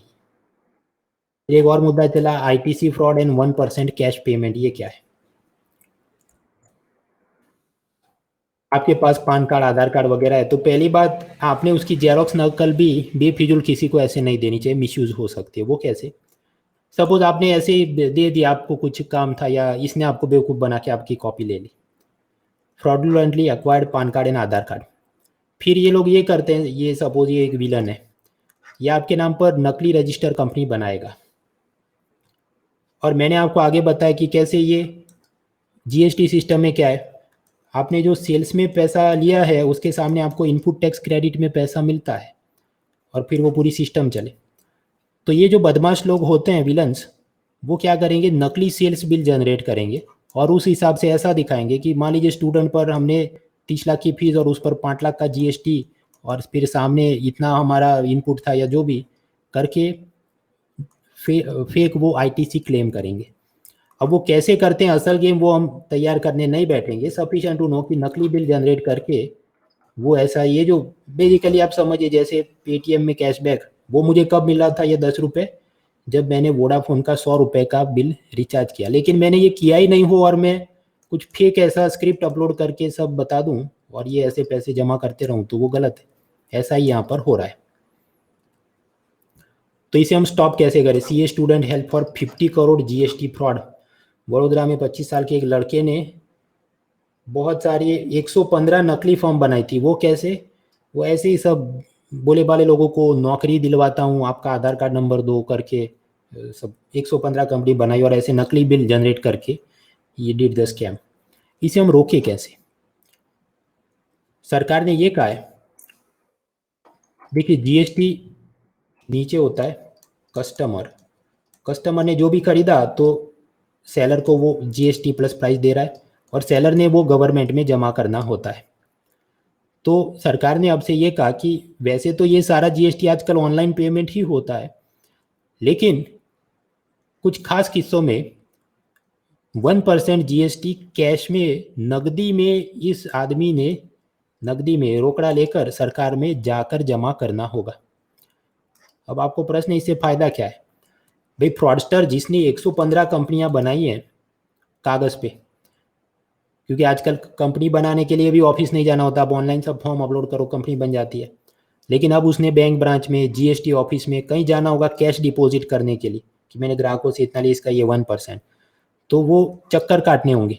तो सीसीटीवी फुटेज, पेपर एविडेंस कुछ ना कुछ तो जनरेट होगा, तो फिर पता चल जाएगा ये कौन आदमी था, उसको पकड़ना थोड़ा आसान हो जाएगा, क्योंकि वो इधर उधर उसकी फिजिकल फुटेज या ट्रेस उसके बढ़ने लगेंगे जब उसने 1% when he is required to deposit 1% of GST in cash form to the government. स्वाभाविक है, ये सब आए तो कुछ लोग भावुक हो जाते हैं कि वो एक था टाइगर और ओशंस 11 में जैसे था ऐसा ये भी अपना, मान लीजिए कुछ फर्जी आदमी बेच के 1% जीएसटी भरवा दे और खुद जाए नहीं, तो इसको अरेस्ट कैसे करोगे? तो उसका जवाब ये है कि वो सब आप आईआरएस ऑफिसर के रूप में सिलेक्ट होंगे तो एकेडमी में सिखाएंगे आपको कि वो ओशंस 11 जैसा करेगा तो आप कैसे पकड़ोगे। या आपको लगता है कि बहुत जोरदार आपके पास सजेशन है तो माइगो वेबसाइट पे डालो, अभी तो 2 लाइन का मुद्दा है, इसमें इतना दिमाग खर्च करने का मतलब ही नहीं। So we learn about this ITC 1% and vaccine पे जीएसटी। आखिरी मुद्दा है जीएसटी कॉम्पेंसेशन टू स्टेट्स या बैक टू बैक लोन का मुद्दा। ये क्या है समझते हैं। मैं थोड़ा पानी पी लूं।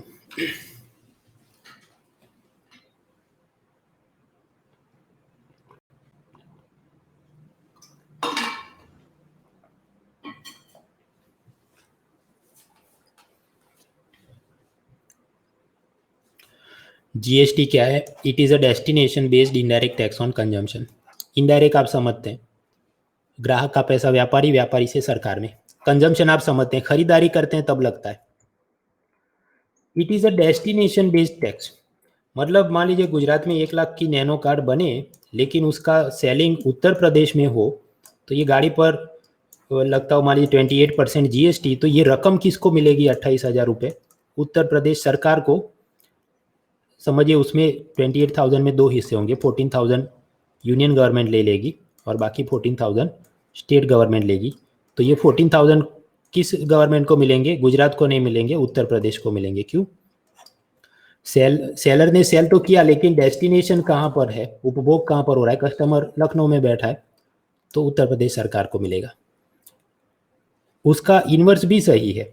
उत्तर प्रदेश में बनी कोई साइकिल अगर गुजरात में बिके तो भले साइकिल उत्तर प्रदेश में बनी लेकिन उस पर लगने वाली जीएसटी की रकम वो गुजरात को मिलेगी। नाउ आप सोचिए कि गाड़ी की रकम, प्राइस तो मोटी होती है, साइकिल तो उससे सस्ती होती है, तो एब्सोल्यूट टर्म में रकम के हिसाब से उत्तर प्रदेश को ज़्यादा पैसा मिलेगा, गुजरात को कम पैसा मिलेगा। तो ये कारण था कि कुछ स्टेट विरोध कर रहे थे कि ये जीएसटी में तो ऐसा होता है तो हमको तो पहले से कम पैसा मिलेगा, हमारी पुरानी सिस्टम बेहतर थी। That was one challenge. Second challenge was केंद्र सरकार के डायरेक्ट टैक्स की आप बात करें, कॉरपोरेशन टैक्स, इनकम टैक्स, तो क्या जीएसटी आने पर इसको खत्म कर दिया है? जवाब है नहीं, क्योंकि ये इनकम टैक्स, कॉरपोरेशन टैक्स ये तो डायरेक्ट टैक्स है, प्रत्यक्ष कर, तो वो तो जैसे कि तैसे ही, तो केंद्र सरकार को इसमें से तो ढेर सारी इनकम हो रही है। What about state government? State government को अगर पूछा जाए what is your largest source of income, आपको कौन से टैक्स से सबसे ज़्यादा पैसा कमाई होती है, तो वैल्यू एडेड टैक्स जो वस्तुओं की सेल्स पे पहले लगाते थे।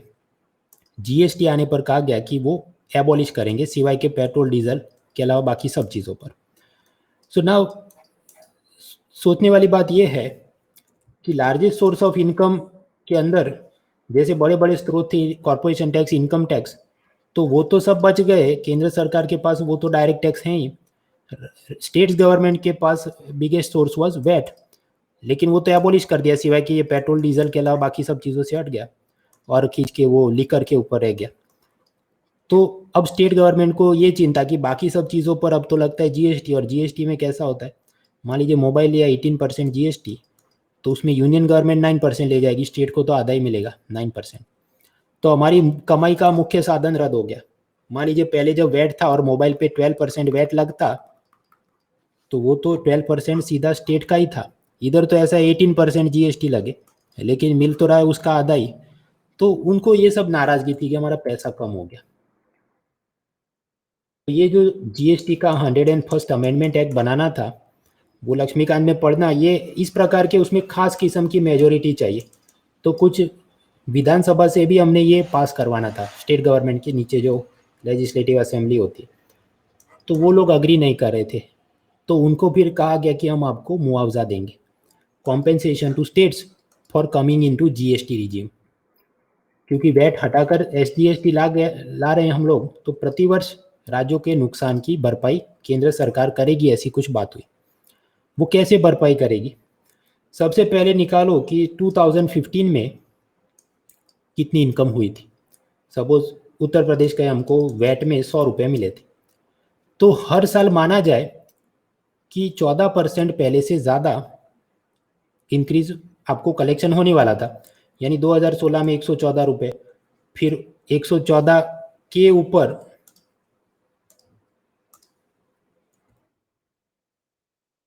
और 14%, मतलब 130 रुपये के ऊपर और 14%, 148 रुपये। ऐसे अज्यूम किया जाए कि हर साल आपको वैट सिस्टम रहता, तो आप हर साल इतना ज़्यादा कमाने वाले थे स्टेट गवर्नमेंट वाले।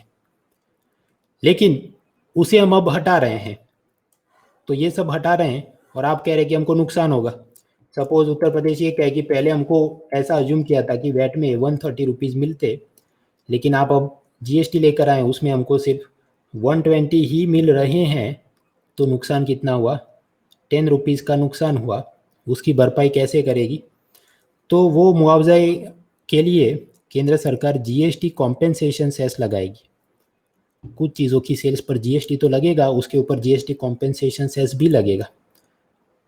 जीएसटी में राज्यों की क्षतिपूर्ति के मुआवजे का उपकर, ये पान मसाला गुटखा वगैरह, व्हीकल्स, सॉफ्ट ड्रिंक्स, इन पर जीएसटी कॉम्पेंसेशन सेस लगेगा, और उनमें से स्टेट्स को ये मान लीजिए 10 रुपये का नुकसान हो रहा हो तो भरपाई होगी। सो सपोज 2017 में यूपी बोल रहा हो कि हमें वैट होता 130 रुपये मिलते, जीएसटी में हमको सिर्फ 120 मिले, तो एक्सपेक्टेशन माइनस रियलिटी कॉम्पेंसेशन कितना? 10 रुपये कॉम्पेंसेशन ये वाले कॉम्पेंसेशन सेस से होगा। ये एक बात हुई। तो फिर अब क्यों पैसा ज़्यादा मांग रहे हैं, या क्या ये बैक टू बैक लोन और वगैरह क्या मामले चल रहे हैं? Suppose consider the case of 2020-21। 2020 में मान लीजिए फेब्रुआरी में उत्तर प्रदेश सरकार अपना स्टेट बजट प्रस्तुत करती है उनकी विधानसभा में, लेजिस्लेटिव असेंबली में। उस वक्त अभी कोरोना नहीं आया था, ये फरवरी में अभी कोरोना की तबाही का अनुमान नहीं था, वो मार्च अप्रैल मई में होगा। तो राज्य ने ये सोचा होगा कि अच्छी आमदनी होगी, they would have presumed good income.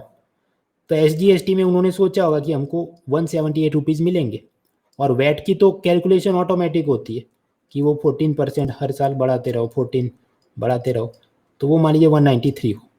तो ऐसा उन्होंने कुछ अनुमान लगाया होगा फेब्रुआरी में, और फिर इन दोनों का डिफरेंस उतनी की हमको कॉम्पेंसेशन दीजिए।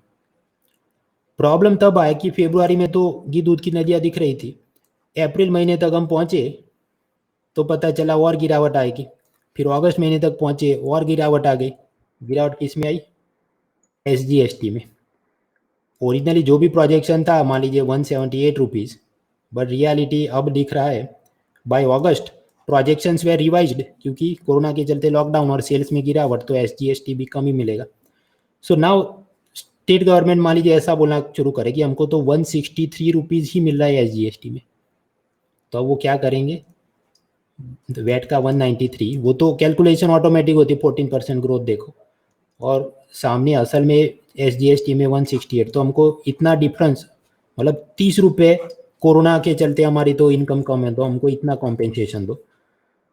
यूनियन गवर्नमेंट क्या कह रही थी कि नहीं, आपने जो फेब्रुआरी में बताया था कि 10 - 10 15 रुपये, तो हम तो 15 ही देंगे।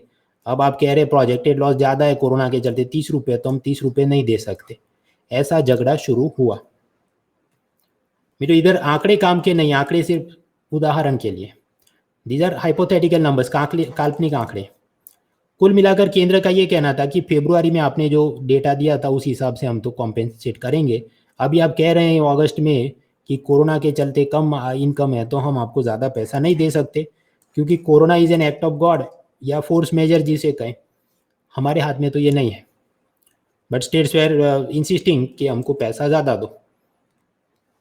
तो ऐसा करके कुल मिलाकर सब, सपोज गुजरात, बिहार, केरला, उत्तर प्रदेश, वेस्ट बंगाल, सब कंबाइन करके वो कहने लगे कि 2.35 लाख करोड़ रुपीज़ हमको कम पड़ रहा है और इतना आप हमें कॉम्पेंसेशन मुआवजे में दीजिए। यूनियन गवर्नमेंट ने कहा ऐसा नहीं, ये तो आप ऐसी बात करें कि अगस्त में आंकड़े रिवाइज किए, हम तो फेब्रुआरी के आंकड़े के हिसाब से अराउंड 97,000 करोड़ रुपीज़ ही देंगे। तो अब ये झगड़ा चलते रहा। Then what is the solution? उन्होंने कानून पढ़ना होगा, GST कॉम्पेंसेशन एक्ट, उसमें क्या लिखा है। तो यूनियन गवर्नमेंट ने अटर्नी जनरल, वो कौन होता है लक्ष्मीकांत में देख लेना, वो के वेणुगोपाल को पूछा कि आप कानून को पढ़ के बताओ क्या सही है, वरना सुप्रीम कोर्ट में जाना होगा हमें। तो अटर्नी जनरल ने ये कहा कि GST कॉम्पेंसेशन एक्ट में लिखा है उस हिसाब से तो जो भी रियल लॉस है वो देना होगा। वैट के सामने GST में कितना कम पैसा स्टेट्स को हो रहा है, so whatever is the loss, suppose 2.35 lakh crore, then you may have to give that much. क्योंकि उस कानून में ऐसा कोई एक्सक्यूज नहीं है कि अब कोरोना हो तो नहीं देना है, जितना नुकसान है वो देना होगा। कोरोना के चलते कोई माफ़ी मिलेगी केंद्र सरकार को, ऐसा तो कानून में नहीं लिखा है। So now there is a problem. Union government ने मोटी रकम देनी है जो उनके पास है नहीं।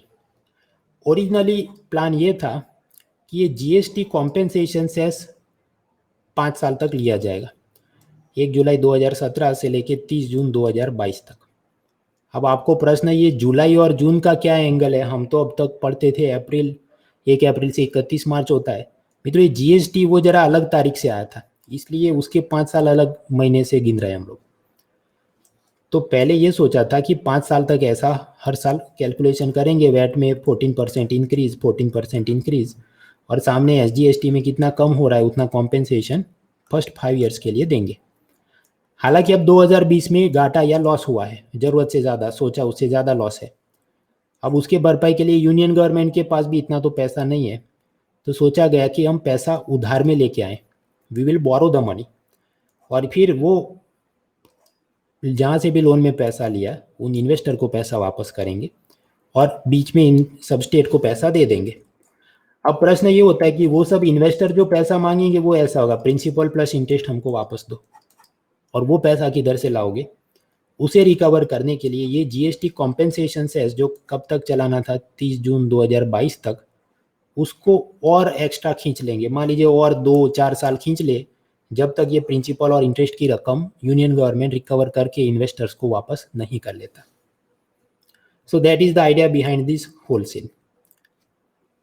अभी प्रश्न ये कि जितना भी पैसा मैंने आपको कहा कि बोरो करना है, 2020 में जो भी लॉसेस हैं GST वाले वो टैक्स में तो आ नहीं सकते, क्योंकि कौन सॉफ्ट ड्रिंक पी रहा है उस ज़माने में कि GST कॉम्पेंसेशन में आएंगे, तो पैसा बोरो करना होगा।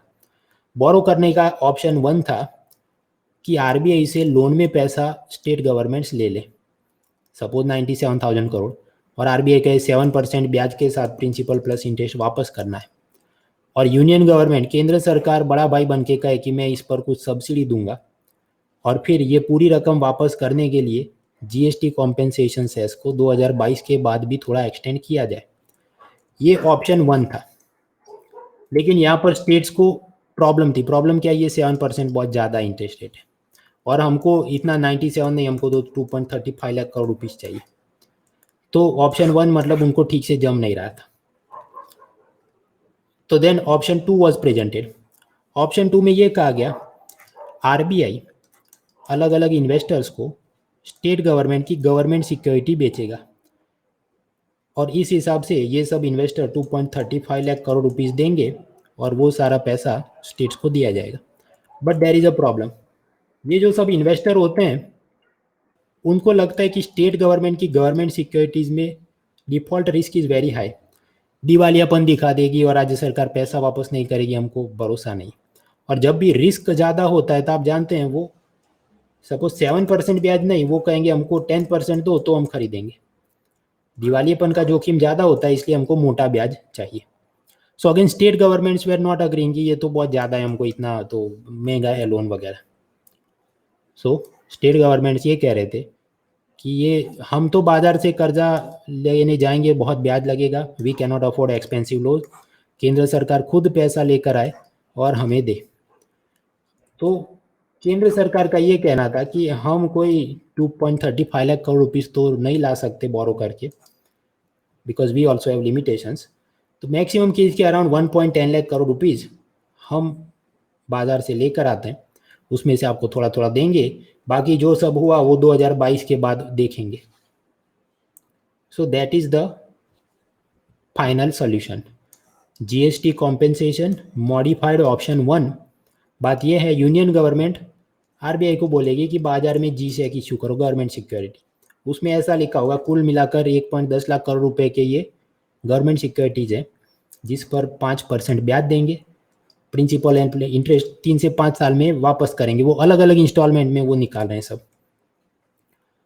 अब आपको प्रश्न हो कि यूनियन गवर्नमेंट ऐसा करेगी तो उसने भी तो प्रिंसिपल इंटरेस्ट वापस करना है, बात सही, लेकिन जब यूनियन गवर्नमेंट इश्यू करेगी तो 5% पे शायद उनको मिल जाए, क्योंकि यूनियन का रिस्क कम होता है। स्टेट गवर्नमेंट इश्यू करे तो रिस्क ज़्यादा होता है, तो स्टेट गवर्नमेंट को 10% ब्याज के साथ ऑफर करे तभी इन्वेस्टर खरीदेंगे, अदरवाइज नहीं खरीदेंगे। So union government is issuing the government securities, then risk is lower, तो रिस्क कम होता है तो सस्ते ब्याज पे उनको मिल जाता है। और फिर वो पैसा कितना लिया, 1.10 लाख करोड़, किस ब्याज पे लिया, 5.19%। उसी ब्याज पर सेम ब्याज कितना, 5.19%, पर वही रकम ये सूटकेस इस हाथ से ली और इस हाथ से दे देंगे, union government will give the same money at same interest rate to states, इसलिए इसको कहा गया back to back loans. Back to back loans का मतलब क्या है, इधर से लिया उसी ब्याज पर इधर दे दिया, so it is back to back loan. अभी प्रश्न, ये सब स्टेट को मान लीजिए ये वो मान ले कि हमें 1.10 लाख रुपीस 1.10 लाख करोड़ रुपीस मिल गए, किस बात की वो मांग रहे थे, वैट का जो लॉस था उसका पैसा वो तो मांग रहे थे। यहाँ तो बात क्या हो रही है, आपने पैसा वापस करना है, 1.10 लाख करोड़ करीब 5% इंटरेस्ट के साथ प्रिंसिपल प्लस इंटरेस्ट तो वापस करना है, वापस करना है। तो फिर लॉस का पैसा किधर कॉम्पेंसेट हुआ, हमको तो मुआवजा चाहिए, ये तो आपने ब्याज के साथ रकम की, तो ये तो कर्जा हम वापस कर रहे हैं, हमको जो इधर पैसा चाहिए था वेट लॉस का मान लीजिए 1 लाख करोड़, वो किधर है, राइट? ये तो मतलब अभी टेम्पररी आपने दिया, but after 3 to 5 years we will have to return this back. तो जवाब है उसके लिए क्या होगा, द आंसर इज दिस। देखिए लोन रीपेमेंट तो करना है, ये 1.10 लाख करोड़ प्लस 5% इंटरेस्ट वो तो स्टेट वापस करेंगे, उधर से इन्वेस्टर को वापस जाएगा। इनका जो रोना था कि 1.10 लाख करोड़ रुपीस हमारा लॉस जो है वैट के सामने उसको कंपेंसेट करो, तो वो रकम सरकार ला कर देगी। यानी कुल मिलाकर अगर मैं इसको कहूँ ए लोन का पैसा और बी कॉम्पेंसेशन का पैसा, तो ए प्लस बी कितना होगा, 1.10 प्लस 1.10 2.20 प्लस ये 5% ऑफ 1.10%, वो जितना भी होगा, इतनी मोटी रकम, मतलब समझिए 2 से 3 लाख करोड़, वो तो गवर्नमेंट ऑफ इंडिया रिकवर करेगी, इधर से रिकवर करेगी। ये सब गुटखा, व्हीकल्स, सॉफ्ट ड्रिंक, इन सब पर जीएसटी कॉम्पेंसेशन सेस, इन सब की भरपाई के लिए वो तो जारी ही रहेगा, 2022 में ख़त्म होने वाला था और आगे जारी रखेंगे जब तक ये ए और बी की रकम वापस नहीं आ जाती। लोन टेम्पररी क्यों लिया है, क्योंकि स्टेट्स को पैसा अभी कम पड़ रहा है और अभी लोग जाकर इतनी कार या सॉफ्ट ड्रिंक नहीं ले रहे हैं कि सीधा इधर से मिल जाए, इसलिए टेम्पररीली लोन में पैसा लिया, फिर 2022 में लोग और गुटखा खाएंगे तो फिर उधर से रिकवर हो जाएगा। This is one part. दूसरा, बजट में आप जानते हैं एक हाथ पैसा आता है, दूसरे हाथ पैसा जाता है। तो जब भी आपके एक्सपेंस ज़्यादा होंगे, सपोज 10 रुपये, और आपकी इनकम कम है, सपोज 2 रुपये, तो नुकसान कितना है? 8 रुपये। तो ये सब के साथ एसोसिएटेड कंसेप्ट है फिजल डेफिसिट, राजकोषीय घाटा। अब एक कानून है FRBM एक्ट, उसमें कुछ रिस्ट्रिक्शन है कि ऐसे दे दनादन कर्जा नहीं ले सकते, इनकम एक्सपेंस में कुछ बैलेंस रखो। वो कानून ये कहता है कि यूनियन गवर्नमेंट की फिजल डेफिसिट GDP के 3% से ज़्यादा नहीं होनी चाहिए, और स्टेट गवर्नमेंट की फिजल डेफिसिट स्टेट के GSDP से 3% से ज़्यादा नहीं होनी चाहिए। ऐसा कुछ नियम है, वो आगे और मुद्दा क्या है पिलर 2D के अपडेट्स में देखेंगे। हालांकि आप जानते हैं कोरोना में तो वैसे भी टैक्स में पैसा कम आ रहा है, तो इनकम तो कम ही है और एक्सपेंसेस बढ़ रहे हैं, तो ऑब्वियसली ये सब फिजल डेफिसिट पहले से बढ़ेगी। तो यूनियन गवर्नमेंट ने ये कानून में चेंज करवाया कि स्टेट्स 3% नहीं 5% ऑफ GSDP, इतना सारा उनका घाटा हो सकता है, इट इज़ अलाउड, और उस हिसाब से वो बाजार से पैसा मतलब उधारी में ले सकते हैं। लेकिन उस पर कुछ कंडीशंस थी कि जैसे स्टेट गवर्नमेंट ने 1 नेशन 1 रेशन कार्ड इंप्लीमेंट करना होगा, इलेक्ट्रिसिटी चोरी रोकनी होगी, ये सब क्या है 2D में देखेंगे। लेकिन सरकार ने ये कहा, केंद्र सरकार ने, कि आगे जो मैंने आपको स्लाइड में पढ़ा है GST कॉम्पेंसेशन मॉडिफाइड ऑप्शन 1, जो स्टेट गवर्नमेंट उसको अपना लेंगे तो ऐसे जो रिस्ट्रिक्शन थे यहाँ पर वो माफ़ कर दिए जाएंगे, ऐसी बिना शर्तों के आपको फिजल डेफिसिट बढ़ा के 5% ऑफ GSDP तक करने दिया जाएगा। ये पूरा मुद्दा अभी आपको कॉम्प्लिकेटेड लगेगा, लेकिन it will become clear to you जब हम लोग पिलर 2D के अपडेट्स में फिजल डेफिसिट में वापस इस चीज़ को देखेंगे। तो ऐसा सब लॉलीपॉप देकर मतलब स्टेट्स को मनाया गया, वरना केरला, वेस्ट बंगाल, कुछ स्टेट ऐसे हैं कि वो बात नहीं मान रहे थे, वो ऑप्शन 1 भी नहीं, ऑप्शन 2 भी नहीं, तीसरा ये करो वो करो में मुद्दा अटका था, इसलिए यूनियन गवर्नमेंट ने ये सब ऐसे सॉल्यूशन लाए। पूरा टॉपिक कितना इंपॉर्टेंट है मेरे हिसाब से फूटा हुआ कारतूस है।